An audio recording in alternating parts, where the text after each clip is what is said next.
చూడొచ్చు కదా, ఓ ప్రయత్నం చేసి చూడొచ్చు కదా. అప్పుడు తప్పు చేస్తానే ఉన్నాం కదా, ప్రభుత్వానికి మేమేమైనా అవుతుంది కదా. పారిపోయామా?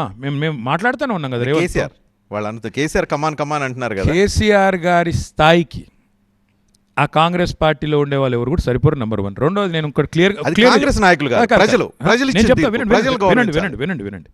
ప్రజల్ని డెఫినెట్గా గౌరవిస్తాం. కానీ ఈ బూతు పురాణం, ఈ చిట్టినాయుడు గారు ఆయన ఆడిపోతే ఆయన మాట్లాడేది ఏంది, లాగులో తొండలు లేకపోతే తొండ గుడ్లు, ఇలాంటి బూతు పురాణం మాట్లాడే చిట్టినాయుడుతో, తొండ పురాణం చెప్పే చిట్టినాయుడుతో మేము చాలు.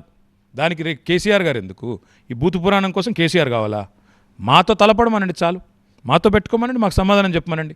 నేనేమంటున్నా అంటే, ఇంత నికృష్టంగా మాట్లాడే ముఖ్యమంత్రి ముందు కేసీఆర్ ఎందుకు రావాలండి? ఎందుకు వచ్చి అవమానాల పాలు కావాలా? అదేం దిక్కుమాలిన సాడిజం?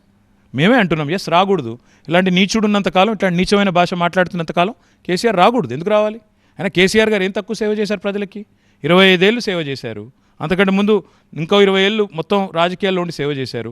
ఇవాళ ఇట్లాంటి నీచులు నికృష్టులు ఉన్న కాడ, నీచమైన భాషతో అవమానించే కాడ, ఇష్టం వచ్చినట్టు పెద్ద ఆయన ఇంగితం లేకుండా మాట్లాడే కాడ ఎందుకు వచ్చి కేసీఆర్ గారు అవమానాలు పాలు కావాలి?